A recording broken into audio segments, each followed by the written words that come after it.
오늘은 로마서 15장 1절 말씀을 통해서 우리가 우리 강한 자가라는 제목으로 말씀을 나누기를 원합니다. 개역 한글을 우리가 이번 지금 우리가 함께 보고 있는 성경 개역 개정이지만 그 바로 전 그 버전을 보면 믿음에 강한 우리는 대신에 우리 강한 자가 마땅히 연약한 자의 약점을 감당하고 자기를 기쁘게 하지 아니할 것이라 라고 기록되어 있습니다.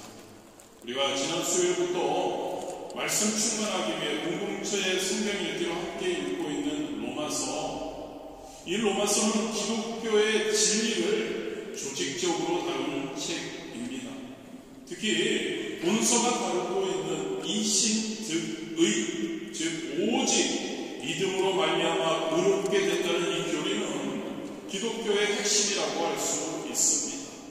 그리고 본서의 실천편이라고 할 수 있는 본문이 15장 1절에 위치한 12장에서 16장에서는 로마 교회가 당면한 문제들에 대한 어떤 실천 대처 방안을 제시하고 있습니다.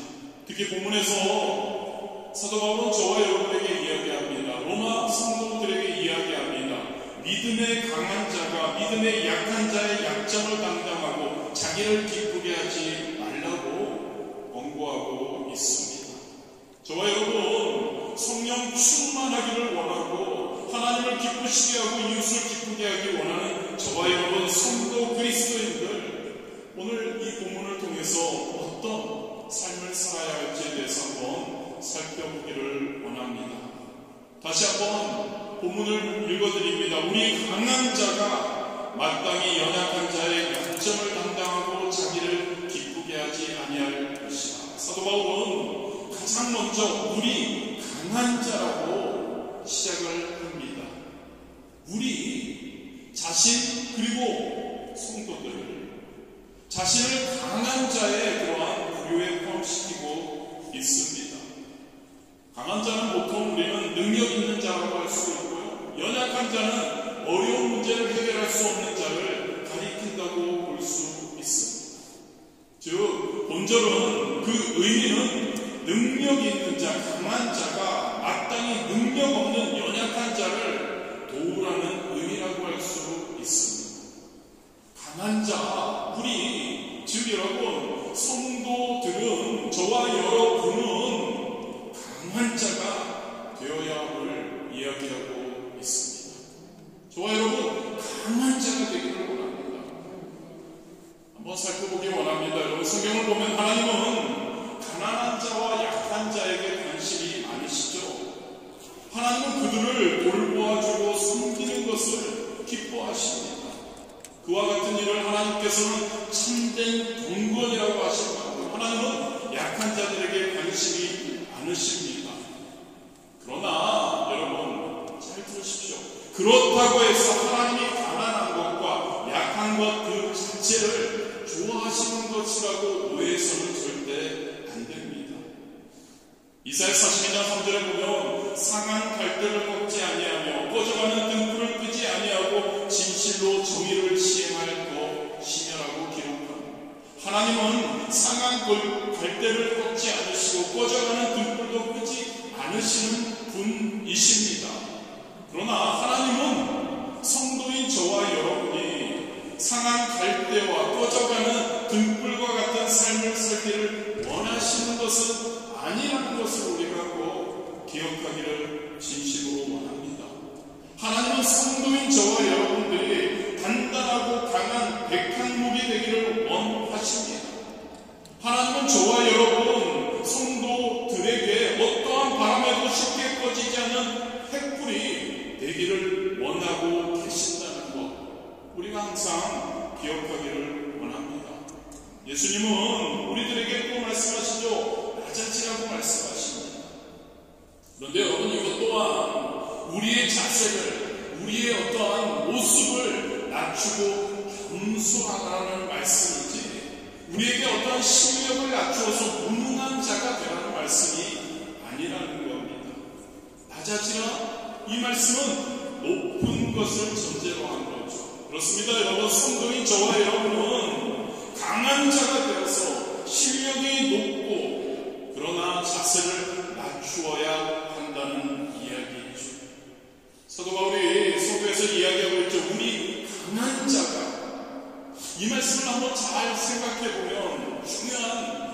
하나님의 뜻을 우리는 발견할 수 있습니다. 하나님은 약한 사람을 위해서 일하시지만 하나님은 강한 사람과 함께 일하신다는 거죠. 그래서 사도 바울이 우리 강한 자가 우리 나 그리고 성도인 여러분들 이야기를 하는 거죠. 그렇습니다, 여러분. 약한 사람은 하나님의 도우심을 받습니다. 그러나 강한 사람은 하나님과 함께 일할 수 있는 겁니다. 물론 강한 사람도 하나님 앞에서는 약한 사람이기 때문에 하나님의 도우심을 받아야만 하는 사람이면 틀림이 없습니다. 그러나 강한 사람이 되어서 하나님의 기뻐하시는 일을 위해 하나님과 함께 동역할 수 있다는 사실을 우리가 기억하기를 원합니다. 그렇습니다, 여러분. 하나님의 일을 감당하기 위해서는 지식도 많아야 합니다. 하나님의 일을 감당하기 위해서는 할 수 있다면 재물도 많이 소유해야 합니다. 그런데 한국의 기독교는 참 그런 게 있는 것 같아요. 어떻게 강하고 부유한 것에 대한 잘못된 편견이 꽤 있는 것 같습니다. 옳지 않은 생각이라고 생각합니다. 물론 예수님께서 부자가 하나님 나라에 들어가는 것이 낙타가 바늘구멍으로 들어가기보다 어렵다고 말씀하셨죠. 마태복음 19장 23, 24절이죠. 예수께서 제자들에게 이르시되 내가 진실로 너희에게 이르노니 부자는 천국에 들어가기가 어려우니라. 다시 너희에게 말하노니 낙타가 바늘귀로 들어가는 것이 부자가 하나님 나라에 들어가는 것보다 쉬우니라 하시니. 근데 여러분, 오해하지 않았으면 좋겠습니다. 돈이 많다고 해서 천국에 들어가지 못한다는 것 아니죠. 하나님의 말씀하신 부자라는 것은 단순히 돈만 많은 사람을 의미하는 것이 아닙니다. 미국의 사회심리학자 에릭 프롬은 그의 책 소유냐 존재냐에서 인간을 두 종류로 나눕니다. 소유형의 인간, 존재형의 인간. 소유형의 인간이라는 것은 삶의 의미와 목적을 무엇인가를 소유하는 데 두고 있는 사람을 의미한다고 합니다. 존재형의 인간이란 삶의 의미와 목적을 인간답게 존재하는 데 두고 사는 사람을 의미한다고 합니다. 즉 여러분, 예수님께서 천국에 들어갈 수 없다고 말씀하신 부자란 이 에릭 프롬의 표현대로 하자면 소유형의 인간을 의미하는 겁니다. 소유형이 뭐라고 여러분? 우리의 삶의 의미와 목적을 그저 소유하는 데 두고 사는 사람을 말하는 겁니다. 그 사람은 하나님 나라에 들어갈 수 없다는 거죠. 물론 여러분, 소유형의 인간이라고 해서 단순히 부자들만 해당되는 건 아니죠. 가난한 사람들 중에도 얼마든지 삶의 의미와 목적에 그 소유에 목숨을 주고 사는 사람이 많죠. 단지 그들은 소유를 많이 하지 못하고 있다는 것뿐입니다. 가난한 사람도 마찬가지입니다. 가난한 사람이라고 해서 모두 존재형으로 살아가는 것이 또한 아닌 거죠. 부자 중에도 존재형의 사람이 얼마든지 있을 수 있죠. 대표적인 사람이 바로 우리가 잘 아는 욥입니다. 그는 많은 소유를 가지고 있었습니다. 그러나 그는 존재형의 사람이었습니다. 소유에 의지하지 않는 사람이었죠. 존재의 근원이 되시는 하나님을, 할렐루야, 하나님을 욥은 의지하며 살았던 거죠. 때문에 하루아침에 모든 소유를 잃어버리게 됩니다. 아무것도 소유할 것이 없는 사람이 욥이 됩니다. 그럼에도 불구하고 그는 무너지지 않습니다. 오히려 존재의 근원 대신 내가 사랑하는 하나님 아버지를 찬양할 수 있었던 거죠. 그렇습니다, 여러분. 가난함과 부요함, 약함과 강함 그 자체만을 놓고 우리는 승과 악을 이야기할 수 없다는 겁니다. 그것이 문제가 아니라 그 사람의 태도가 문제라는 겁니다. 사도 바울은 어땠나요, 여러분? 주님을 위해 모든 것을 버린 사람이라고 그는 그 자신이 당당하게 고백합니다. 세상의 모든 것을 내 선물로 여긴다고 했습니다. 그런데 그는 로마 시민권을 포기하지 않았죠. 물론 마음으로는 포기했습니다. 그러나 그는 로마 시민권을 주님의 일을 하는데 잘 활용했습니다. 즉 여러분, 그의 로마 시민권이 하나님을 위해 사용되었을 때 가난하고 약한 사람들이 할 수 없는 일을 그는 할 수 있었습니다. 그리고 훌륭한 하나님의 도구가 될 수 있었던 거죠. 그렇습니다. 여러분, 하나님은 부자를 무조건 싫어하시는 분이 아니십니다. 하나님이 싫어한다고 부자 되지 않으려고 애쓸 필요가 없다는 거죠. 하나님은 강한 사람을 무조건 우습게 여기시고 경멸하는 분도 아닙니다. 부자와 강한 사람들 중에 겉모습으로 그 부와 지위를 얻은 사람도 많지만 그들 중에도 남다른 성실함으로 그 부와 지위를 얻게 된 사람도 상당히 많다는 사실을 우리는 기억해야 하죠. 그런 사람들이 우리가 되어야 할 줄 믿습니다. 그런 사람들을 하나님이 사랑하십니다. 그 성실하심을 하나님은 사랑하십니다. 그 성실하심으로 얻은 부와 강함을 하나님은 당신의 도구로 사용하기를 기뻐하시는 줄 믿습니다. 우리 강한 자라는 이 말씀 속에서 저와 여러분은 하나님을 만날 수 있습니다. 어떤 하나님이요? 정직하게 성실한 방법으로 강한 자가 된 사람들을 향해서 이제 나와 함께 일하자라고 말씀하시는 하나님, 그 하나님을 우리는 만날 수 있어야 하는 줄 믿습니다. 저와 여러분 잘 되어야 합니다. 할렐루야. 저와 여러분 강한 자가 되어야 합니다. 저와 여러분 강한 자가 되기 위해서 힘써야 합니다. 게으르고 나태해서 가난하고 약해진 후에 그것을 마치 경건이나 겸손한 것처럼 위장하는 일은 성도로서는 해서는 안 되는 일입니다. 사람들은 속을지 모르지만 하나님은 절대로 속지 않으시죠. 주님 안에서 강한 자가 우리가 되기를 소원합니다. 강한 자가 되어서 하나님께 귀하게 쓰임받는 그러한 그릇들이 될 수 있게 되기를, 저와 여러분이 될 수 있게 되기를 진심으로 원합니다.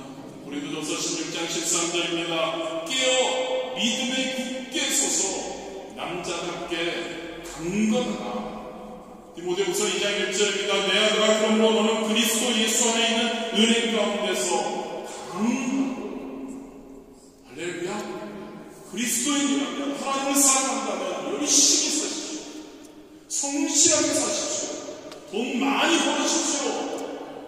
좋은 위치에 가십시오. 영향력 있는 사람이 되십시오. 그게 목적이 되지 않는다면, 그것을 통해 하나님의 영광을 돌릴 수 있다면 더 큰 하나님께 영광을 돌리는 그런 우리가 되리라 믿습니다. 그런 저와 여러분 되시기를 진심으로 원합니다. 그 이후에 마땅히 연약한 자의 약점을 감당하고라고 기록하고 있습니다. 하나님께서는 강한 자가 되라고 말씀하시고요. 그리고 그 강한 자들을 강하게 하신 그것에 대한 이유가 있다는 겁니다.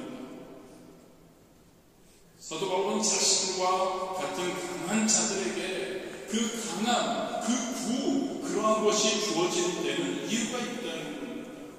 자신의 만족을 단지 원해서가 아니라 연약한 자의 약점을 감당하기 위해서라고 말씀하고 있습니다. 강함이라는 말은 상대적 의미, 약함의 존재를 전제하는 말이죠. 또한 사도 바울 여기에서 언급한 강한 자라는 것은 문맥상 진리를 온전히 깨달아서 자유함에 이른 자를 의미합니다. 믿음이 강한 자를 의미하죠. 그런데 여기서는 이 강함에 대해서 한번 약간 세속적인 것이긴 하지만 이 기득권 같은 강함, 먼저 주어진 특권 같은 강함에 대해서 한번 생각을 해보기를 원합니다. 여러분, 모든 사람은 이 기득권이라는 것을 확보하려는 본능을 가지고 있습니다. 한 한국의 기득권은 학연이나 인연과 같은 상관이 많이 있죠. 그래서 인류 대학 입시의 부정사건이 가끔 터지기도 하고 유명인사의 결혼식이 붐비는 것도 같은 이유라고 할 수 있습니다. 그런 것 같습니다. 여러분, 어느 정도의 경제력과 권력을 가지고 있는 사람들은 비슷한 수준의 사람들끼리 교제하려고 합니다. 왜냐하면 어느 정도의 기득권을 확보해두면 이 세상을 살아가는 것이 너무나 편리하기 때문이죠. 그 맛을 한번 보게 되면 그러한 기득권, 특권이 없어지는 것을 상상하지 못합니다. 더 견고하고 더 큰 기득권, 특권을 얻기 위해 혈안이 되는 게 사람인 것 같습니다. 그런데 여러분, 사도 바울은 본절에서 우리에게 뭐라고 이야기합니까? 강한 자, 믿음의 강한 자, 성도, 그리스도인들에게 강함이라는 것은, 즉 기득권은 세상 사람들의 것과는 차이가 있음을 우리에게 이야기해주고 있습니다. 여러분, 성도 그리스도인들에게 강함은 철저히 더 약한 사람들을 섬기기 위해 주어졌다고 사도 바울은 우리에게 이야기하고 있습니다.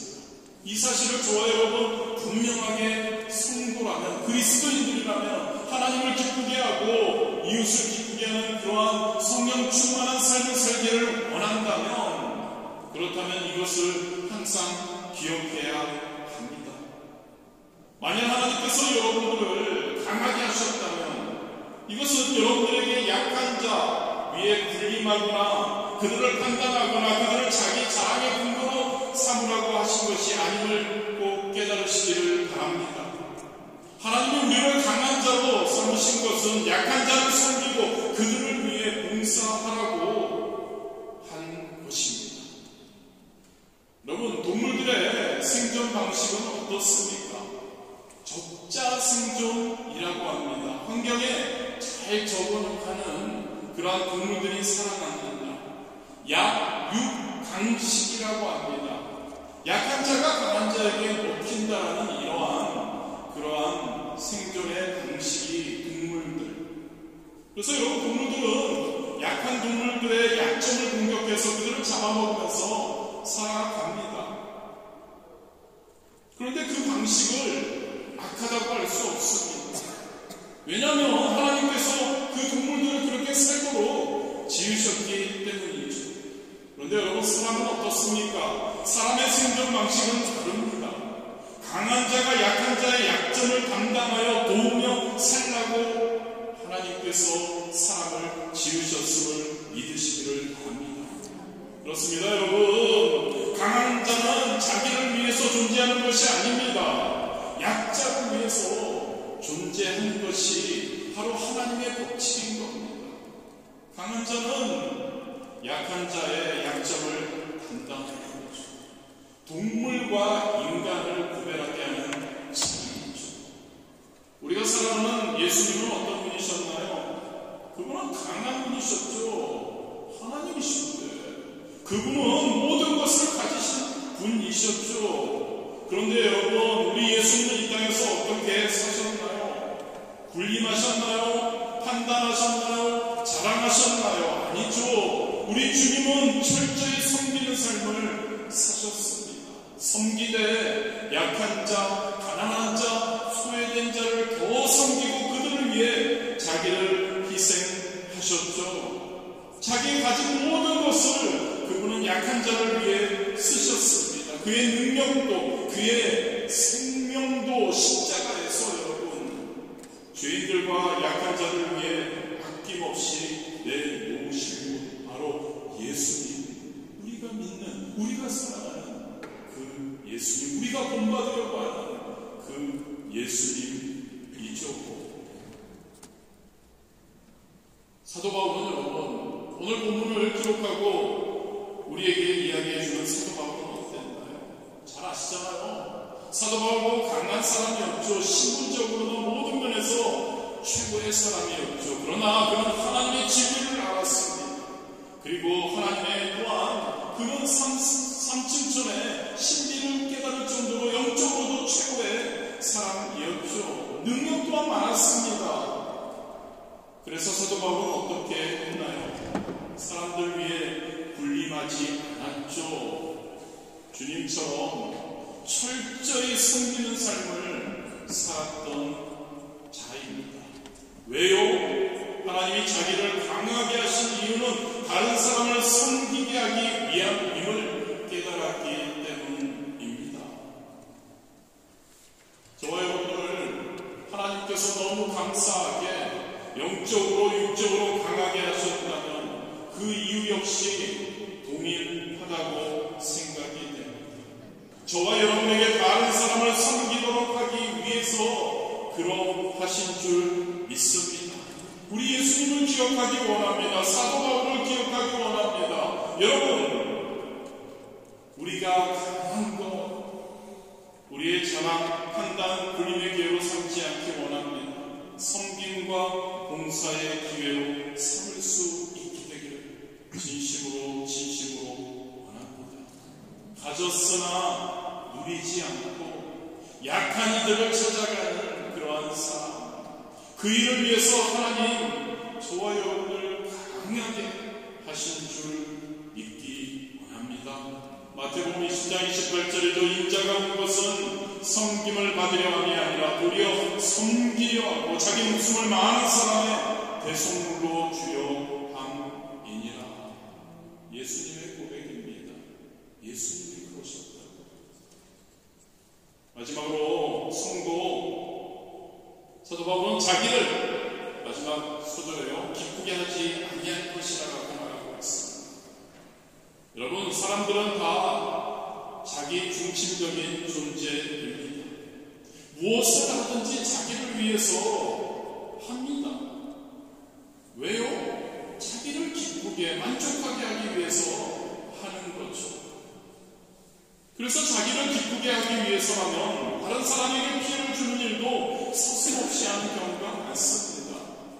사인, 강간, 도적질, 다툼 등 다 다른 사람을 생각하지 않고 오직 자기의 기쁨만을 추구하는 데서 발생하는 악들이죠. 우리 주변에 보면 대부분의 악한 일들, 그리고 그것이 자기의 기쁨만을 추구하기 때문에 발생한다고 해도 틀리지 않다고 생각됩니다. 로마교회, 고린도교회에서 발생한 분쟁들 마찬가지입니다. 다 소위 믿음이 강하다고 하는 자들이 믿음이 약한 자들을 생각하지 않고 오직 자기들만을 기쁘게 하려 했기 때문이라는 거죠. 그래서 사도 바울은 로마 성도들에게, 저와 여러분에게 이야기합니다. 자기를 기쁘게 하지 말라라고 권면하고 있습니다. 그렇습니다, 여러분.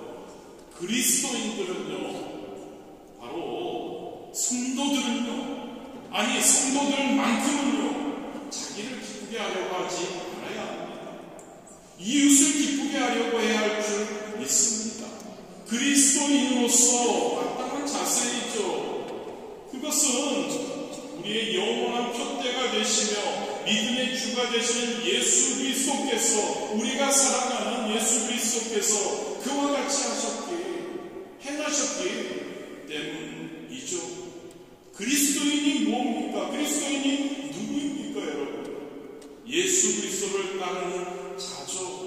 예수 그리스도처럼 살려고 몸부림치는 자죠. 예수 그리스도의 본을 받아 그분처럼, 그분을 닮아가려고 애쓰는 자들이죠. 성도는 그리스도인으로서 예수님과 같이 자기를 기쁘게 하려 해서는 안 되는 줄 믿습니다. 예수 그리스도는 본래 하나님의 영광의 본체셨죠. 만왕의 왕이셨습니다. 만물에 주셨습니다. 우아한 권세를 가지고 있었습니다. 그런데 그분은 그것을 자신을 위해, 자신의 기쁨을 위해서 사용하지 않으셨죠. 빌립보서 2장 7절이죠. 오히려 자기를 비워 종의 형체를 가져 사람들과 같이 되었고, 모든 것을 버리고 도리어 가난하게 되셨고, 모든 영광과 권리를 예수 그리스도께서는 포기하시고 종의 모습으로 그리스도 저와 여러분을 위해 이 땅에 오셨다는 것을 기억하기를 원합니다. 저와 여러분을 구원하기 위해서, 저와 여러분이 기쁨을 누리게 하기 위해서 그분은 철저히 자기를 부인하고 이 땅에서 삶을 마무리하셨다는 거죠. 저와 여러분, 우리를 자신을 부인할 수 있게 되기를 원합니다. 이웃을 기쁘게 하는 삶을 살 수 있게 되기를 원합니다. 이웃을 위해 우리를 희생하는 삶을 살 수 있게 되기를 원합니다. 이와 관련해서 예수님은 마태복음 16장 24절에 이렇게 말씀하시고, 아무든지 나를 따라오려거든 자기를 부인하고 자기 십자가를 지고 나를 쫓을 것이니라. 우리를 부인할 수 있게 되기 원합니다. 우리에게 하나님이 주신 십자가를 지고 우리 주님만을 바라보고 주님의 그 영광을 위해 나아가는 우리가 되었으면 좋겠습니다. 그런데 여러분, 다른 사람을 기쁘게 하는 삶을 산다는 게 그렇게 쉬운 것 같지 않습니다. 그것은 여러분, 서두에서도 말씀드렸지만 우리 자신의 본성을 거스리는 것이기 때문에 쉬운 것 아닙니다. 우리 자신의 본성을 거스려서 행하지 않는다는 것, 아니 우리 자신의 본성을 거스리며 행하는 거 얼마나 힘든지 모릅니다. 고통이 따릅니다. 자연적인 게 아니니까요. 엄청 애써야 하니까요. 그런데 여러분, 본성을 거스려서 내 자신의 기쁨보다 주변의 이웃의 기쁨을 위해 살아가는 그러한 우리들, 그렇지 않으면 절대 진짜 그리스도인이 될 수 없다는 거죠. 자기를 기쁘게 하려 하면서 신앙생활을 한다면 종교인으로서 기독교인은 될 수 있습니다만 그리스도인, 예수님을 따르는 자, 예수님을 본받으려고 애쓰는 자, 예수님과 함께하는 자가 될 수 없다는 이야기입니다. 그리고 그리스도인이 아니라면 그리스도 안에 있는 그 영광에, 성도가 누릴 수 있는 영광에 참여할 수 없습니다. 여러분, 사도 바울 왜 그렇게 자기의 자유와 권리를 절제하며 자기를 처복종하는 삶을 살았을까요? 왜 모든 것을 누릴 수 있는데 모든 것을 배설물로 여기고 자기의 기쁨과 유익을 위해 살지 않았나요? 왜 그렇게 많은 핍박과 고난을 당하며 다른 사람들을 위해서 살았나요? 사도 바울이 바로 예수 그리스도를 본받기 위해서였던 거죠. 그래서 그 예수 그리스도를 본받아 그런 이웃을 기쁘게 하는 삶을 삶으로 예수 그리스도의 영광에 참여하기 위해서 사도 바울은 그러한 절제의 삶을 살았음을 우리는 압니다. 저와 여러분, 그리스도인으로 성도로서 그리스도의 영광에 참여하기를 우리는 원하고 있습니다. 그죠 여러분? 그리스도의 영광, 저 천국, 그리고 이 땅에서 우리 주님의 영광이 드러나는 그러한 삶을 우리가 살기를 원하죠. 이게 저와 여러분의 사도 바울만이 아니라 저와 여러분의 공통된 그러한 바람입니다. 사도 바울을 닮기 원합니다, 여러분. 예수님을 닮기 원합니다, 여러분. 그래서 우리 자신의 기쁨을 위해서 사는 것이 아니고 우리 자신의 어떤 만족을 위해서 하나님을 섬기는 게 아니고 우리 자신의 어떠한 생각과 어떠한 성향과 그런 것을 통해서 하나님께 나아가는 것이 아니고 이웃의 기쁨을 위해 하나님의 영광을 위해 살아가는 저와 여러분 되시기를 진심으로 바랍니다. 고린도전서 10장 33절로 말씀을 마무리하면 나와 같이 모든 일에 모든 사람을 기쁘게 하여 자신의 유익을 구하지 아니하고 많은 사람의 유익을 구하여 그들로 구원을 받게 하라. 모든 사람을 기쁘게 할 수 있는 저와 여러분 되시기를 진심으로 바랍니다. 여러분, 저와 여러분은요 강한 자가 목적은요, 하나님께 영광 돌리고 하나님께 쓰임 받기 위해서. 할렐루야. 그리고 목적은요, 약한 자들을, 그들의 약점을, 그들을 섬기기 위해서. 그리고 이웃을 기쁘게 하기 위해서. 저는 우리 바리새인 목회 성도님들 모두가 강한 자가 되었으면 좋겠습니다. 믿음이 먼저 강해야 하고, 그리고 각자의 위치에서 어느 곳에서든 최고의 분들이 되셨으면 좋겠습니다. 사업하시는 분들, 직장 다니시는 분들 돈 많이 버십시오. 이러면 또 목사가 돈만 밝힌다고 기복신앙 아니죠, 여러분. 목적이 뭡니까, 여러분? 우리는 존재의 문장이잖아요. 소유하려는 게 아니잖아요. 그것 가지고 어떻게 하면 하나님을 위해서, 하나님 영광을 위해서 쓸까? 우리의 존재의 목적이 있다면 돈 많이 버십시오.